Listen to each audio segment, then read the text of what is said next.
Okay, today I am going to share with you probably my teenage son's favorite healthy recipe I make. Of course, they like all the non-healthy ones, but this is something I got off of easypaleo.com. It's called Paleo fried chicken, and I have modified it a little bit. Okay, I take the chicken breasts, I slice them in half so they're not as thick, and then I make them small so they're more like tender size, and you'll see why in a little bit. And then you're gonna need a couple of eggs, some coconut oil, almond flour, and then spices. So we have salt, pepper, thyme, cayenne, garlic, and paprika. I use these two Tupperwares. They're nice and shallow, so it makes it easy for me to soak them. So what I'm gonna do is make the egg mixture in here, and then I am going to season the chicken with salt and pepper, and then I'm gonna dunk it in the egg, and then I am going to dunk it in the almond and spice mixture. Okay, I have the eggs in here. I'm gonna whisk them. And then this is the almond flour along with the spices. I went kind of light on the cayenne because I'm a wimp. So if you like it spicier, you can add more. I actually 1.5 times this recipe because I'm doing about 3 pounds of chicken. My boys love it. And they don't really like leftovers, but they will actually eat this as a leftover. So that's a win as a mom of teenagers. Okay, I started the pan. I'm on medium heat. I use a gas stove, coconut oil. Super important because it has a sweetness and it really changes the recipe. Like, it makes the recipe. And so I am going to drop the chicken into the egg, then into the almond, and then straight into the pan with the oil, okay? Okay, I laid out all the chicken so you can see. I'm just gonna do a quick salt and pepper over it before I start dipping it in. I don't actually measure this. I've cooked enough. I just kind of do it by what I like. So that's up to you. You can do it how you want. All right, this gets messy. So we'll see if it works on video. So I drop it in, then I drop it in, I kind of push it down. So like you would do a fried chicken, except this is with a healthy almond meal. Then I drop it in over to the stove. So I'm gonna keep doing this and I'll show you the stove and the process. What you want to do is have it browned on each side.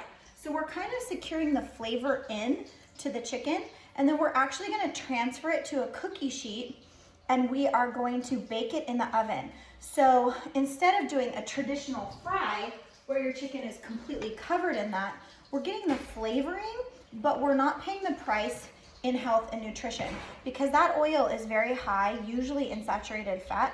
That doesn't serve us.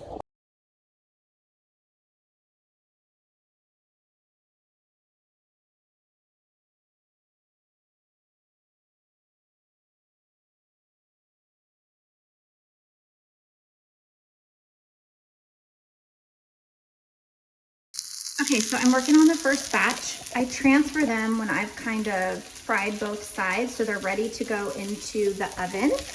And while I was waiting, because I kind of did a double batch, I have the rest breaded and egged ready to go. Okay, getting a little bit more coconut oil in here, and you can see one batch is ready for the oven. I'm gonna do the next one here in just a minute.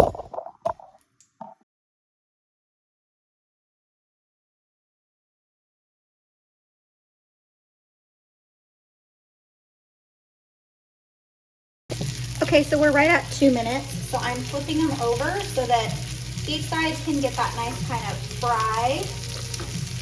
We're not cooking them in here. We're just sealing the flavor and getting that nice crispy crust that we want for what you would have in a fried chicken.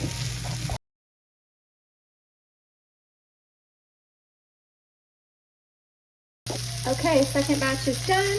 We're gonna transfer it over. I like using Silpat in the cooking sheet. It's so that I don't have to use wax paper. It definitely makes it a lot easier for cleanup. I'm not sure if you've seen these before or used these before, but I highly recommend them because I'm always trying to make my life easier and more simple, not more complicated. I don't know about you, but I'm a busy mom. So I have one here ready to go. I have 2 here ready to go. And in between while I was waiting, I got the dishes done. Okay, we're now ready to put them into the oven. It's at 400 degrees. So the recipe calls for 20 to 25 minutes. I'm gonna do 25 minutes, but like everything, if you're choosing chicken breasts that are extra thick, Alexa, set timer for 25 minutes. If you're gonna use extra thick chicken breasts, you need to make sure it's cooked all the way. That could definitely be more than 25 minutes. My kids like the breading, and so I like to make them smaller pieces. So I'll show you what it looks like when it's done. Okay, it's time. It's time.